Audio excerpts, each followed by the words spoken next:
Now, what is your approach to structure, and how do you structure your scripts in general? Like, do you outline?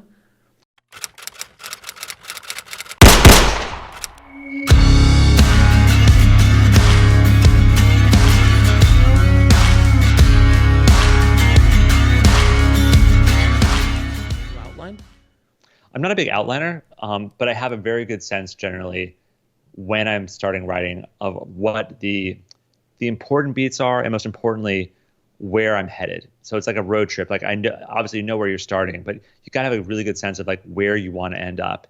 And you could take some different routes to get there, but you have to have a good sense of like, okay, this is getting me towards where I want to be. So if it's New York to Los Angeles, I could go by the Grand Canyon or I could go by Mount Rushmore.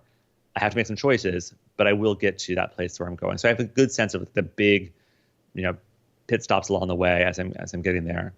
I'm not a huge believer in, page 30, page 60, page 90, mm-hmm. or these are the big moments we have to hit. All movies begin, all movies have a middle point, and they have an end. It's just naturally, everything has a beginning and an end. But I don't believe in sort of the strict, ideas of like, that a 3-act structure has to hit exactly these moments. Do you, there's a lot of these rules that you hear about, make sure there's not a lot of action. Like you need a lot of white space on the script and mm-hmm. proper formatting. And of course that's part of the process. But how truly important, like if you have one typo on your script, is your thing going to get thrown out? No, not at all. That's stuff that they tell people. And I always tell them, like, look, if you threw Pulp Fiction down, if you're a typo or two, they're going to let you go. Here's what I think is true about that, though, is that the commitment to read a script is a pretty significant commitment. You're asking for an hour, 2 hours of somebody's time and really their focus and attention.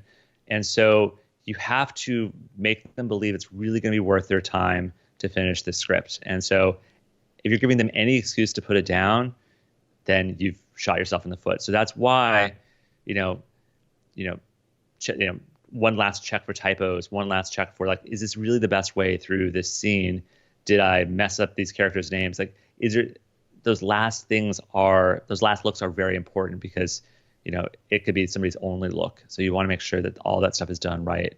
In terms of what it looks like on the page, I make Highland too, which is a really good screenwriting app. And most of them can do the basic formatting stuff for you. So that's not an issue, but you're still gonna have to make choices about how dense you want your page. Like, how do you make it inviting for someone to get all the way through that page and flip it and go to the next one? And I'm a person who doesn't like big blocky texts big chunky blocks of text, because I just know sometimes as a reader, I'll start skimming, and you just don't want people to start skimming on you.